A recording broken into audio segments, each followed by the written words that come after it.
Hello, hello! I am super excited to have you here. In this video, I'll be sharing 3 common virtual presentation mistakes. Let's dive in.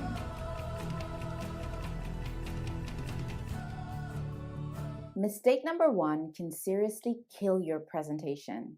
You can get away with this when you speak in person, but you absolutely cannot get away with this when you deliver a virtual presentation. Mistake number 1 is making no effort to engage with your audience. I know we're all still getting used to the idea of virtual presentations and appearing on camera. I know it can be hard to engage with your audience if over 90% of your audience has their cameras turned off.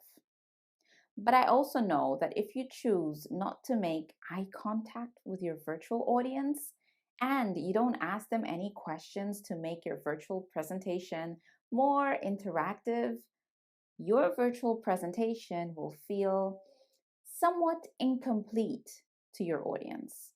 Regardless of whether your audience has their cameras turned on or turned off, try your best to approach your virtual presentation with the same enthusiasm that you would like to see in a super interesting conversation. And your audience will thank you later. Mistake number 2 is pretty much in line with mistake number 1, and that is using your virtual presentation time to deliver information only.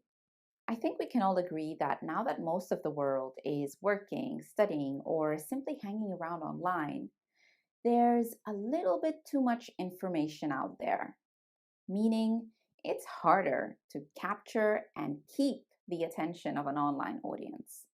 So when you choose to deliver information in batches without any stories or any interactive elements attached to it, in my view, that's a recipe for a boring presentation.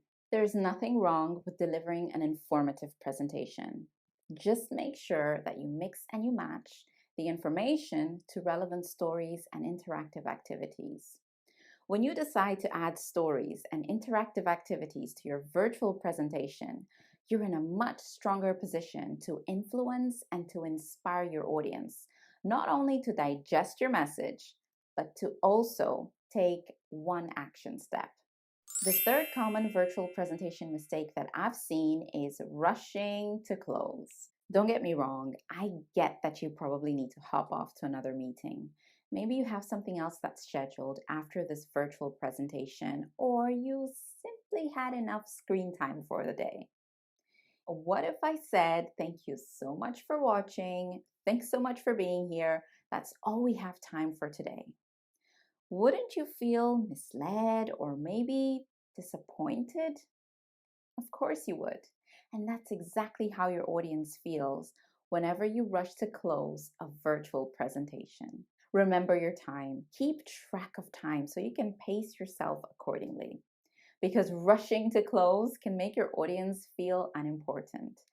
It leaves them feeling like you prefer to be somewhere else or with someone else, and no one really likes to feel unimportant, right? I'm all about improving my public speaking skills. That's why I've created this quiz to help you figure out if there's any room to improve. I scored 19 points out of 21, and you can find out how many points you'll score by clicking on the link to the quiz on the description box below.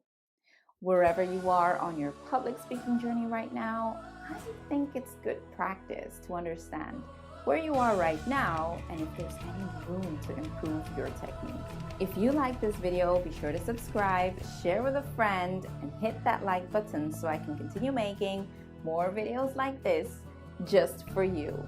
Have an amazing day, and I'll see you on the next one. To book sell for a keynote or workshop, go to www.selamard.com/speaking.